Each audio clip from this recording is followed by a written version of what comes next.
पहले तो ये समझ लें कि मनुष्य कौन है। हम सब मनुष्य हैं या नहीं हैं? कंफर्म बता दो, है मनुष्य? चलिए, जहां तक शास्त्र कहते हैं कि हम सब मनुष्य जैसे दिख तो रहे हैं।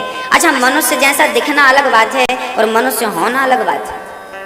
कपड़ों की दुकान में आपने देखा होगा, वो पुतले खड़े रहते हैं, कभी कभी कंफ्यूज हो जाते हैं कोई आदमी खड़ा है।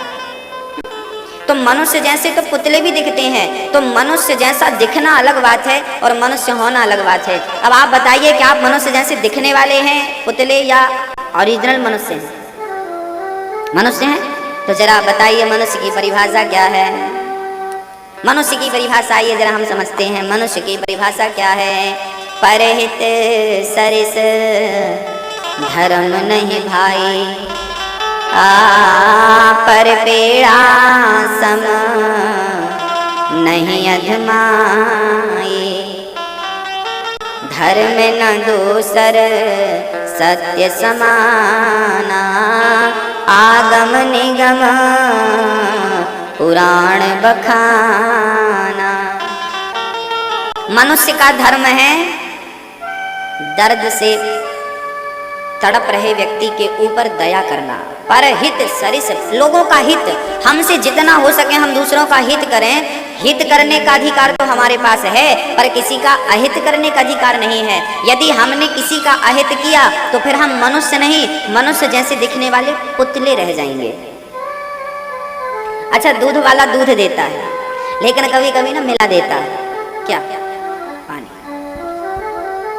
तो दूध तो है, पर 100% तो दूध नहीं रहा ना, क्योंकि उसमें पानी मिल गया। यदि 1 लीटर दूध में आपने 1 लीटर पानी मिला दिया तो क्या बचा?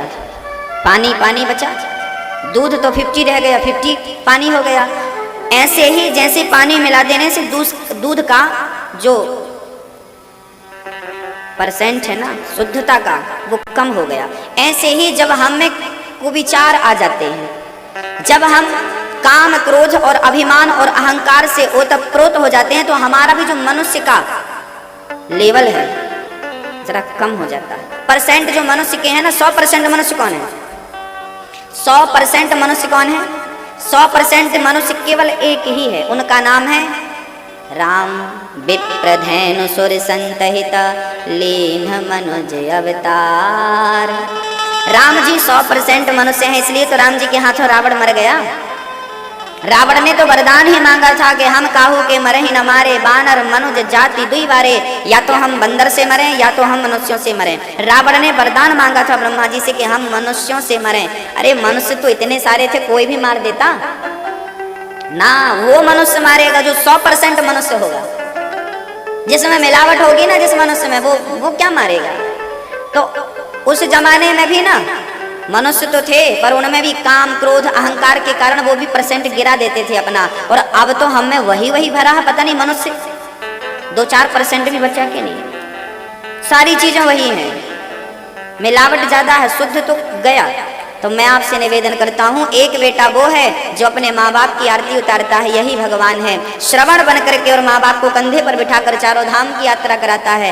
एक बेटा वो है जो माँ बाप की सेवा करता है। और इसी युग में आपके आस पड़ोस में आपने देखा होगा ऐसे बेटे भी हैं जो अपने माँ बाप पर अत्याचार करते हैं। तो मनुष्य जैसे तो दोनों है ना, जो सेवा करता है वो भी मनुष्य जैसा दिख रहा है, और जो माँ बाप पर अत्याचार करता है वो भी मनुष्य जैसा दिख रहा है। अब आपको निर्णय लेना है कि इन दोनों में से मनुष्य कौन है? कौन है मनुष्य? जो सेवा करता है वो मनुष्य है। जो बहू अपने सास ससुर की सेवा भगवान समझकर करती है वो मनुष्य है। जो नहीं करती, अपमान करती है, जो उन पर अत्याचार करती है, वो मनुष्य जैसा है तो, पर मनुष्य नहीं है। मनुष्य कौन है? मनुष्य का स्वरूप क्या है? बोले मनुष्य वही है जिसने अपनी जिंदगी में कभी असत्य का साथ ना दिया हो, सदा सत्य का साथ देता, उसका नाम मनुष्य है। अब आप देख लो कि आप कितने % असत्य के संग हैं और कितने % सत्य के संग हैं।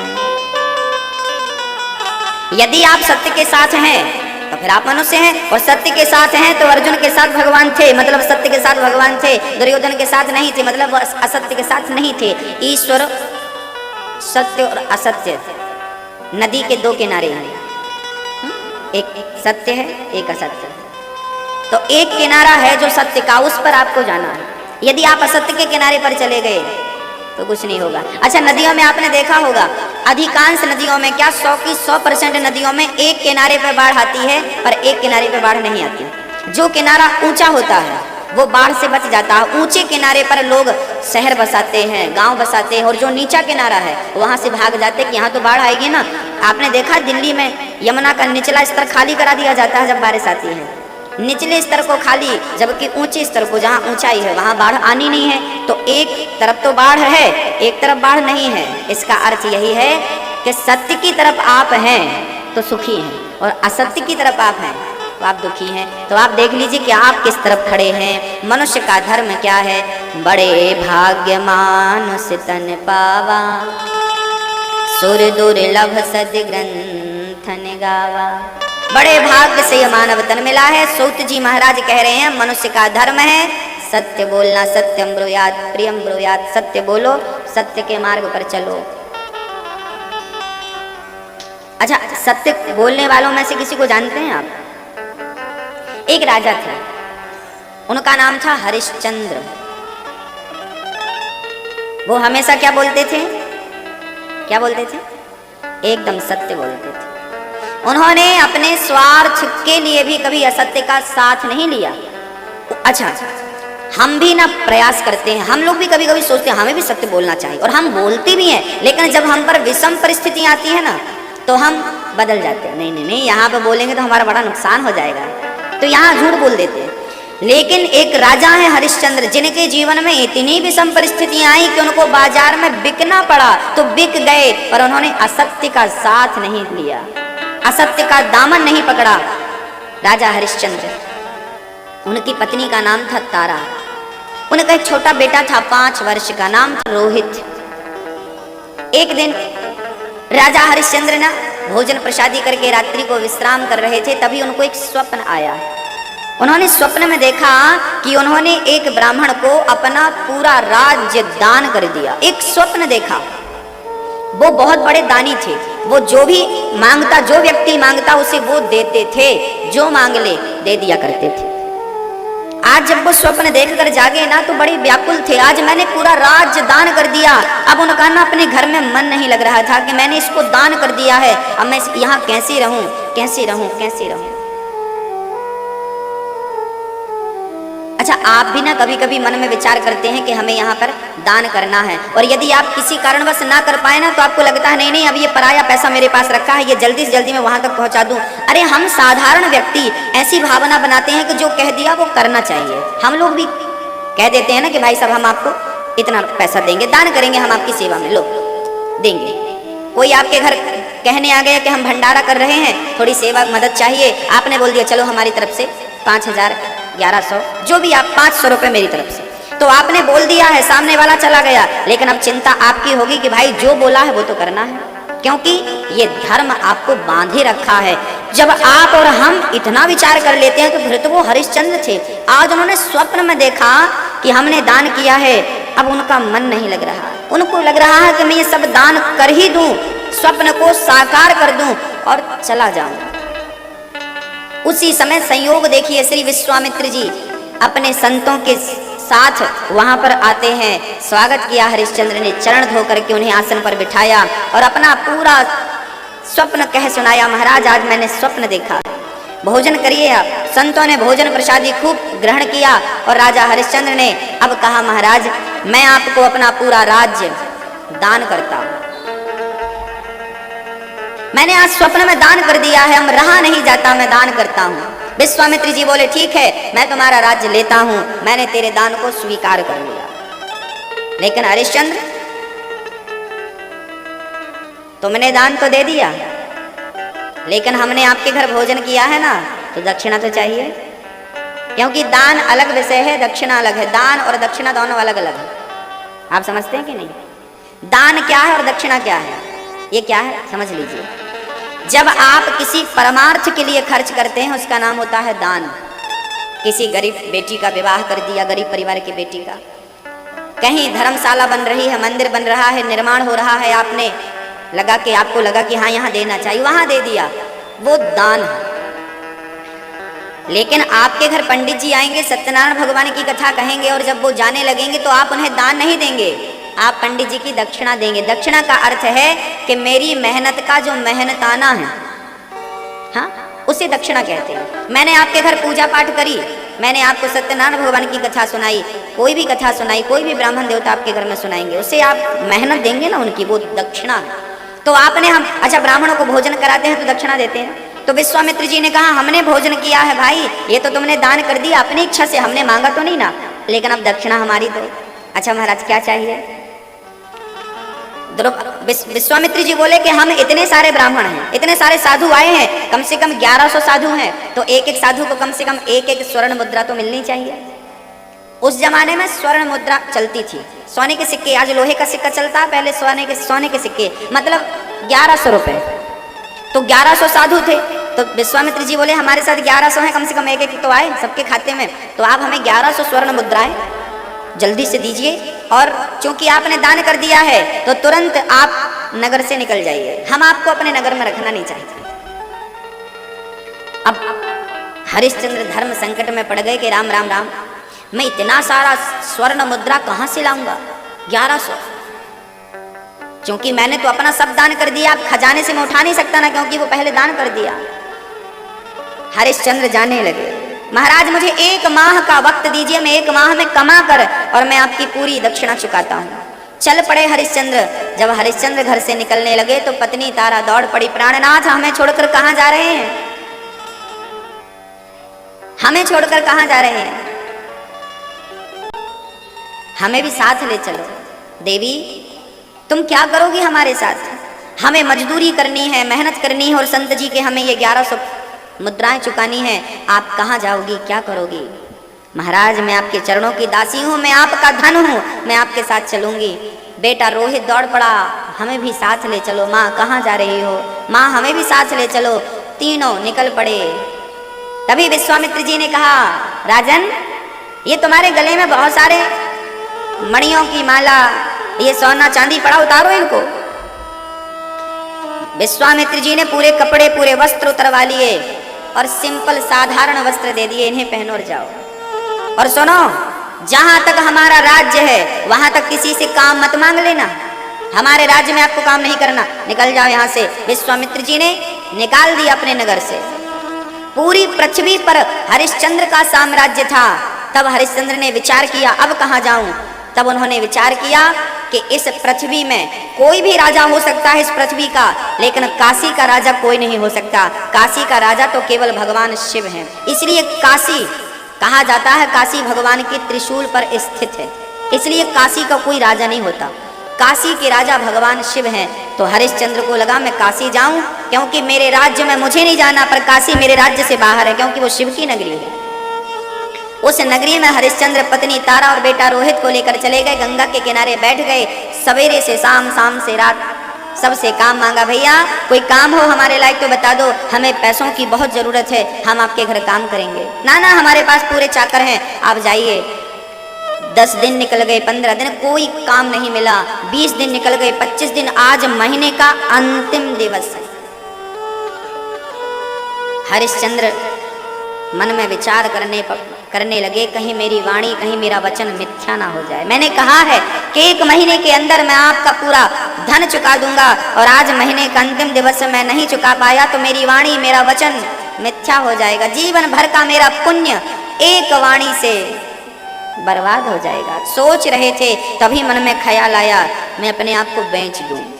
हरिश्चंद्र खड़े हो गए, भाई मैं आपकी सेवा जीवन भर करने को तैयार हूं, है कोई मुझे खरीदने वाला? एक सज्जन आ गए, हाँ हाँ खरीद लेंगे, कितना दाम लगाए हो? हमें 1100 स्वर्ण मुद्राएं चाहिए, अधिक नहीं, हमें इतनी ही जरूरत है, आप हमें खरीद लो। सामने वाला बोला 1100 बहुत ज्यादा है, हम तेरा केवल 500 देंगे, बस इससे अधिक नहीं। हरिश्चंद्र मन में विचार करने लगे 500 में क्या होगा। तभी पत्नी खड़ी हो गई, तारा, स्वामी जी आप हमें क्यों नहीं बेच देते? आंखों में आंसू आ गए हरिश्चंद्र के। देवी आप जैसी पतिव्रता नारी को मैं बेच दूंगा, क्या कहेंगे लोग? पत्नी बोली, स्वामी जी पत्नी चली गई तो वापस आ जाएगी, पर आपका धर्म चला गया, वापस नहीं आएगा, इसलिए धर्मो रक्षति रक्षिता, धर्म की रक्षा करो।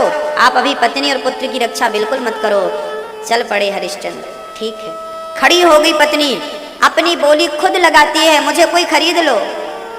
तभी एक पंडित जी आए, हाँ हाँ मेरी पंडितानी बुढ़ी हो गई है, काम धाम होता नहीं है, मैं तुम्हें खरीद लूंगा। घर में काम करोगी, पोंछा लगाओगी? हाँ हाँ लगाएंगे। झाड़ू लगाओगी? हाँ हाँ लगाएंगे। पूजा के बर्तन निकलते हैं, साफ करोगी? हाँ। कुएं से पानी भरोगी? हाँ। भट्टी में कोयला डालोगी? हाँ, सब करूंगी। एक रानी जो चलती है ना तो गुलाब की कमल की पंखुड़ियां बिछाई जाती हैं, उसके ऊपर चलती थी हरिश्चंद्र की पत्नी। लेकिन आज वो कुएं से पानी भरने को, भट्टी पर कोयला डालने को, झाड़ू पोंछा सब करने को तैयार है। किसके लिए? धर्मो रक्षति रक्षिता, धर्म ना चला जाए हमारा, हमारी वाणी मिथ्या ना हो जाए, इस बात के लिए सब कुछ करने को तैयार है। पंडित जी ने खरीद लिया। ठीक है, 500 रुपए दूंगा, मात्र 500 स्वर्ण मुद्राएं। ठीक है, 500 स्वर्ण मुद्राएं दे करके पंडित जी ने खरीद लिया रानी को। हाथ पकड़कर नहीं, पंडित जी ने रानी के बाल पकड़े और बाल पकड़ करके घसीट कर, चल अब तू मेरी दासी हो गई है, मैंने तुझे खरीद लिया है, अब जो चाहूं वो करूं, खरीद लिया हूं। बाल पकड़ के और घसीट कर हरिश्चंद्र देख रहे हैं, एक राजा की पत्नी के बाल खींचे जा रहे हैं, पर चुपचाप खड़े हैं। बल है, चाहते तो एक प्रहार से खत्म कर सकते थे, लेकिन नहीं, धर्म की रक्षा करनी है, घसीट कर ले जाने। जब माँ जाने लगी ना तो नन्हा सा बालक रोहित, माँ माँ मुझे अपने साथ ले चलो, माँ मुझे अपने साथ ले चलो, दौड़ कर आया और माँ से लिपट गया। वो नन्हा सा बालक रोने लगा, माँ मुझे ले चलो, मैं आपके बिना रह ना पाऊंगा। पंडित जी बोले, ये कौन बालक है? महाराज ये मेरा अभागिन का बेटा है, आप कृपा करो इसे भी अपने साथ ले चलो, इसे भी खरीद लो। नहीं नहीं, मैं इसे नहीं खरीद सकता, तुम माँ बेटे दोनों हो जाओगी ना तो पंचायत ज्यादा करोगी, काम में ध्यान नहीं रहेगा, इसलिए मैं इस बालक को नहीं खरीद सकता, इसे ले जाओ। हरिश्चंद्र ने बच्चे को पकड़ लिया। ठीक है, जाने दे माँ को। लेकिन पिता का हाथ छुड़ाकर फिर लिपट गया। बड़ा दर्द। देवी देवता जो देख रहा है इस दृश्य को जो देख रहा था, सबकी आंखें गीली थी। तभी लोगों ने कहा, भाई इतने निर्दयी, इतने निष्ठुर मत बनो और इस बालक को खरीद लो, इस बालक को भी ले लो, सेवा में कोई काम करेगा। अच्छा ठीक है बालक, तू मेरे लिए ना बगीचे से तुलसी लेकर आया कर, ठाकुर जी के लिए फूल लेकर आया, लाएगा? हाँ हाँ लाएगा। चल मैं इसका भी 100 पैसे, 100 रुपए, 100 स्वर्ण मुद्राएं देता हूँ। अभी तो बालक है, बड़ा हो जाएगा तो सेवा करेगा, ज्यादा काम करेगा। तो 500 रानी की और 100 उस बालक के 600 स्वर्ण मुद्राएं हरिश्चंद्र के हाथों में पहुंच गईं। अब जरूरत थी केवल 500 स्वर्ण मुद्राओं की। पत्नी चली गई, बेटा चले गए, पंडित जी घर पे ले गए, काम तुरंत पकड़ा दिया। ये काम है, ये तुरंत करना। कुएं से पानी निकालना, बर्तन धुलना, पंडितानी जी बुढ़ी थी, उनके पांव दबाना, सारी सेवा कर रहे हैं प्रसन्न चित्त से, रोती नहीं, प्रसन्नता से कि चलो मैं अपने पति के काम तो आई। खड़ी अब हरिश्चंद्र खड़े हो गए, भाई मुझे कोई खरीदेगा? सूर्य अस्त होने वाले हैं और आज का दिन पूरा हो गया तो वचन मिथ्या हो जाएगा। हरिश्चंद्र खड़े हो गए, मुझे कोई खरीदेगा? तभी एक चांडाल दौड़ता हुआ आया, भाई मुझे एक आदमी की जरूरत है, क्या तू मेरा काम करेगा? हाँ हाँ सेवा करूंगा। कितना देंगे आप? 500 स्वर्ण मुद्राएं देंगे तेरा। ठीक है, 500 स्वर्ण मुद्राओं में हरिश्चंद्र बिक गए। टोटल 1100 स्वर्ण मुद्राएं हो गई। शाम होने, सूर्य अस्त होने के पहले विश्वामित्र जी आए, हरिश्चंद्र ने पूरी 1100 स्वर्ण मुद्राएं दे दी। महाराज मैं आपके ऋण से पूर्ण हो गया। स्वर्ण मुद्राएं लेकर विश्वामित्र जी चल पड़े। आपका हमसे ऋण जो था उतर गया। अब प्रसन्नता से, जैसे किसी गरीब को अरबों की संपत्ति मिल जाए वो जितना प्रसन्न होता है, आज ऋण चुका करके हरिश्चंद्र ने अपने हृदय को बड़ा गदगद महसूस किया। बड़े प्रसन्न हैं, बड़े सुखी हैं। खड़े हो गए गंगा के किनारे, चांडाल बन करके खड़े हो गए, हाथ में डंडा। जो भी मुर्दा जलने आएगा उसका कफन और उससे टैक्स लेने का काम हरिश्चंद्र का है। लेना है, इसके बाद जलने देना है।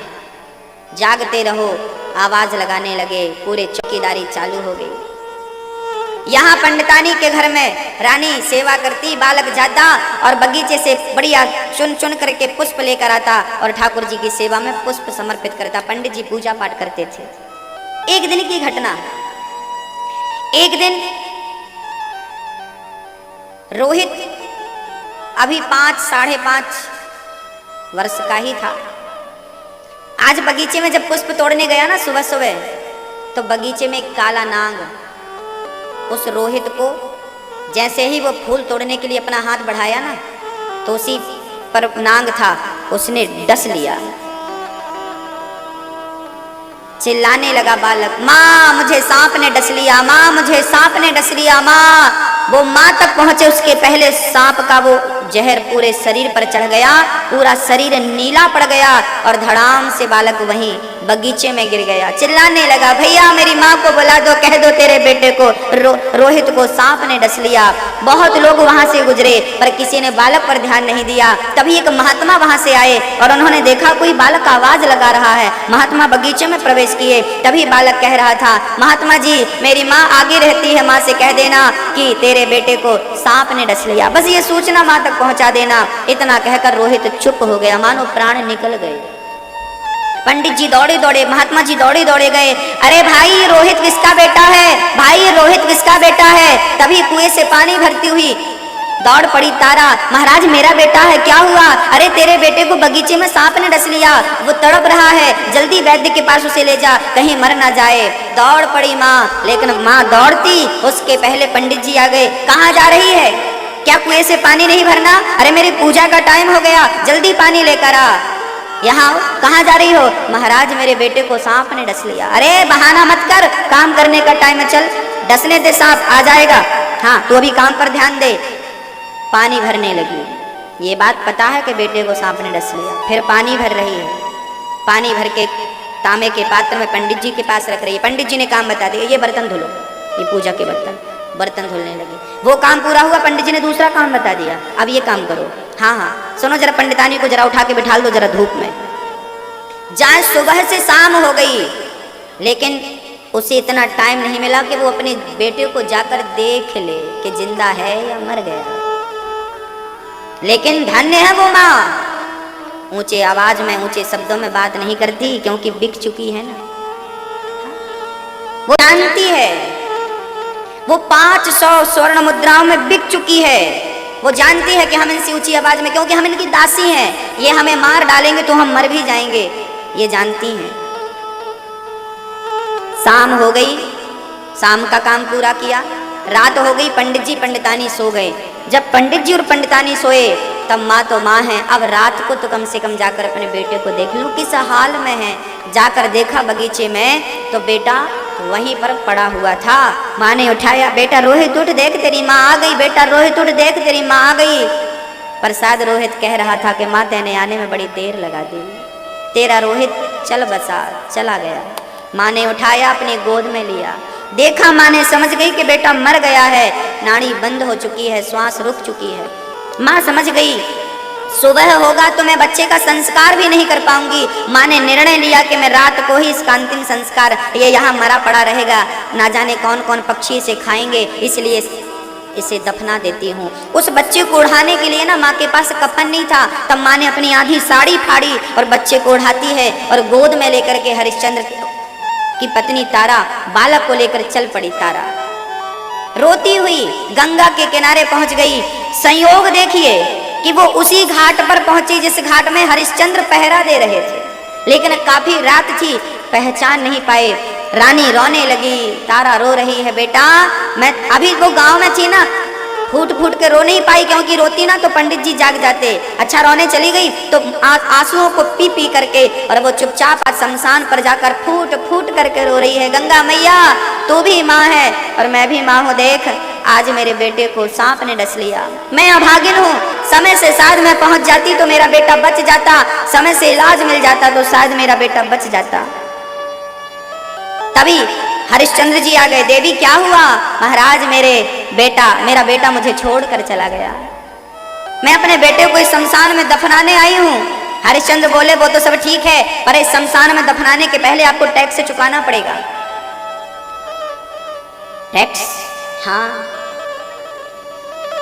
तारा बोली, महाराज मेरे पास तो बच्चे को कफन उड़ाने का पैसा नहीं है, मैं आपको टैक्स कहाँ से चुकाऊं। वो सब ठीक है, पर यहाँ का नियम है देवी, जब तक तुम अपने टैक्स नहीं चुकाओगी, नियम का पालन नहीं करोगी, इस बच्चे को यहाँ दफनाने की परमिशन मैं नहीं दे सकती। तारा रोने लगी, बेटा रोहित, आज तेरे पिता हरिश्चंद्र होते ना और तू उनके सामने यदि मरता तो क्या ये हालत होती कि तुझे उठाने के लिए कफन भी नसीब ना हो। तेरे पिता तुझे मरने ना देते बेटा, सांप काट ले फिर भी वो तुझे मरने ना देते। तेरे पिता आज कहाँ होंगे, जब कभी मिलेंगे पूछेंगे मेरा बेटा रोहित कहाँ है, मैं क्या कहूँगी, मैं क्या जवाब दूंगी। जब ये बात तारा ने कही तब हरिश्चंद्र पहचान गए, देवी आप तारा हो? हाँ हाँ, आप कौन हैं? धीरे से जब आवाज हरिश्चंद्र की सुनी तारा पहचान गई, अरे आप ही तो हरिश्चंद्र हैं। आप यहाँ चरणों में गिर पड़ी, महाराज मैं आपके बेटे को बचा ना सकी, मैं आपके बेटे को बचा ना सकी, ये आपका बेटा तुम्हें सौंपती हूँ, अमानत तुम्हारी, ये अमानत आपकी आपको सौंप रही हूँ, आप स्वयं इसका अंतिम संस्कार अपने कर कमलों से अपने हाथों से करिए। हरिश्चंद्र कहने लगे, देवी इस समय ना मेरी कोई पत्नी है ना मेरा कोई बेटा है, मैं किसका अंतिम संस्कार करूं? महाराज ये आपका बेटा है, आप भूल गए, हमें नहीं पहचानते क्या? देवी पहचानता हूं, लेकिन शायद तुमको याद नहीं है। अरे आपने ही तो कहा था कि पत्नी चली गई तो वापस आ जाएगी, पर धर्म चला गया वापस नहीं आएगा, और धर्म ये कहता है कि मैं बिक चुका हूं और मैं बिका हुआ आदमी हूं, ना मेरी कोई पत्नी है अब ना कोई मेरा बेटा। अब मेरा एक ही धर्म है और वो मेरे मालिक की आज्ञा का पालन करना। यदि मैंने उनकी आज्ञा को उल्लंघन किया तो ये अधर्म हो जाएगा। और देवी क्या तुम चाहती हो कि मैं अधर्म करूं? देखिए धर्म की परिभाषाएं कैसी हैं। रानी शेर हरिश्चंद्र ने कहा, एक काम करो, यदि आपके पास कर देने के लिए, टैक्स देने के लिए पैसा नहीं है तो कोई बात नहीं, अपने बेटे को उठाकर तुम गंगा जी में डाल दो, गंगा जी में बहा दो, वहां बहाने का कोई टैक्स नहीं है, बह जाएगा। बड़े बड़े साधु संत मरते हैं इसी पर डाले जाते हैं, बहा दो। वैसे भी अस्थियां तो इसी पर डाली जाती है, तुम डाल दो बेटे को। मां रोने लगी, आंखों में आंसू, उठाया बेटे को, बेटा हे ईश्वर हमने कौन से पाप किए हैं कि आज बेटे को दफनाने के लिए हमें इतनी सी जगह भी नसीब नहीं हुई। इतना बड़ा राजा, इतनी बड़ी रानी, एक जगह नहीं मिली 4 फीट की कि बेटे को वहां पर गाड़ सके, दफना सके। ले जाकर यमुना में डालने वाली थी, तभी गांव के लोग आ गए, पकड़ो पकड़ो पकड़ो। रानी रुक गई, तारा, सारे लोगों ने घेर लिया। अच्छा ये है, इसने हमारे घर चोरी करी, इसने हमारे घर चोरी। गांव वाले कहने लगे, सुनो इसने हमारे घर चोरी करी, हम सबके घर इसने चोरी करी, और ये भाग रही है, गंगा के उस पार जा रही है, पकड़ लो। पकड़ लिया गांव वालों ने। रोने लगी, महाराज मैंने चोरी नहीं करी, मैं इस बच्चे को यहाँ पर फेंकने गंगा जी में विसर्जित करने आई हूँ, मर गया है मेरा बेटा। अच्छा बहाना बना लेती हो तो। तभी चांडाल आ गया, हरिश्चंद्र को तलवार पकड़ाई, सुनो इसने हमारे घर चोरी की है, इसका सर काट दो। हरिश्चंद्र के मालिक ने, जिसने खरीदा, उसने आज्ञा दी, ये तलवार रही और ये काटो सिर। हाथ में तलवार लेकर हरिश्चंद्र, बेटा तो पहले ही मर चुका है, पत्नी बची है, उसका भी सिर काटना है। हरिश्चंद्र के हाथ क्या कांपेंगे? मालिक ने आज्ञा दी, सिर काटना है। हरिश्चंद्र ने मालिक की आज्ञा का पालन किया, तलवार उठाई और जो पत्नी का सिर काटने चले, भक्तों हरिश्चंद्र का हाथ मेरे गोविंद ने पकड़ लिया। बस कर हरिश्चंद्र, अब मुझसे देखा नहीं जाता, भगवान प्रकट भय, सिर्फ प्रकट ना, भगवान की आंखों से आंसू बह रहे थे, अश्रुपात हो रहे थे, भगवान के आंखों के जल उनके चरणों तक पहुंच रहे थे। हरिश्चंद्र चरणों में गिर पड़े, प्रभु आप यहाँ? हाँ पुत्र, तेरी परीक्षा मैं ले रहा था। वो जो तूने स्वप्न देखा था ना, वो तूने नहीं देखा था, मेरी माया से वो स्वप्न तूने देखा। विश्वामित्र जी तेरे घर आए और तेरी पत्नी को जो पंडित जी ने खरीदा था ना, वो कोई और नहीं, ये विश्वामित्र जी ही ब्राह्मण के रूप में तेरी पत्नी को खरीदे थे। जानबूझकर बाल पकड़कर इसलिए घसीटा था कि देखो तो कि तू इस दृश्य को देखकर भटकता तो नहीं है, कच्चा है या पक्का है। तेरा बेटा मर गया, लेकिन धन्य है रात्रि के टाइम कोई नहीं देख रहा था, चाहता तो तू अपने बेटे का अंतिम संस्कार कर लेता, लेकिन तूने रात के अंधकार में भी धर्म का पालन किया है, इसलिए मजबूर होकर मुझे आकर तुझे दर्शन देना पड़ा। भगवान ने हृदय से लगा लिया कि तेरे जैसा दानी और तेरे जैसा सत्यवादी ना हुआ ना होगा। बेटा रोहित जीवित हो गया, भगवत कृपा से खड़ा हो गया, माँ को गले से लगाता है, माँ गले से लगाती है, उठाकर छाती से लगाती है। हरिश्चंद्र चरणों में गिर पड़े और भगवान के श्री चरणों में और अनन्य विश्वास हो गया। धर्मो रक्षति रक्षिता, जब आप धर्म की रक्षा करते हैं ना, तो धर्म और ईश्वर आपकी रक्षा करता है। आपको लगता है कि हमें कौन देख रहा है, कर लो पाप, बोल दो असत्य ना, जब कोई नहीं देखता तो भी देखने वाला ईश्वर है। लाख आंख से देख रहा है तुझे देखने वाला, सच की खेती कर लो चतुर नर, समय गुजरता जाता मेरे मालिक की दुकान में सब लोगों का खाता। सबको देने वाला वो बैठा। इसलिए हरिश्चंद्र की पावन चर्चा आपने सुनी। आज भी काशी में हरिश्चंद्र घाट है, आज भी है, इस युग में भी है, और आज भी वहां लोग जाते हैं।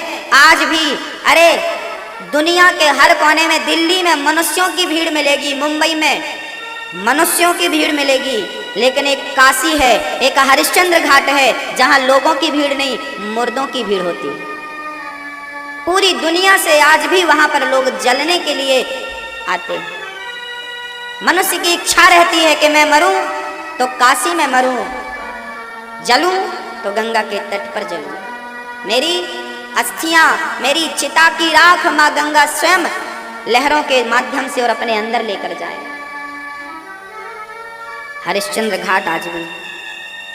ये सारी चर्चाएं पुराणों में हमारे संत ऋषियों ने लिखा है। ये चर्चाएं क्यों हैं? इसलिए हैं कि वो ऐसे थे तो हमें भी कुछ कुछ ऐसा करना चाहिए, इस मार्ग पर हमें भी चलना चाहिए। ये कथाएं केवल सुनने के लिए नहीं, हमने सुन ली, आज तो हमने हरिश्चंद्र की कथा सुनी, हाँ केवल कथा सुनी, केवल रट लिया ना, हमें भी उस मार्ग पर चलने की कोशिश कि हम भी अपनी वाणी से असत्य ना बोलें, हो सके तो सत्य का पालन करें, क्योंकि ईश्वर सत्य के साथ है। हाँ, आज मनुष्य का धर्म क्या है? सौनक जी ने कहा मनुष्य का धर्म क्या है? तब सुखदेव श्री सूत जी महाराज ने कहा सवये पुंसाम परो धर्मो यतो भक्ति रधोक्षजे अहेतुक्य प्रतिहता ययात्मा संप्रसीदते। मनुष्य का धर्म क्या है? इसमें लिखा है भागवत जी के पवित्र ग्रंथ में कि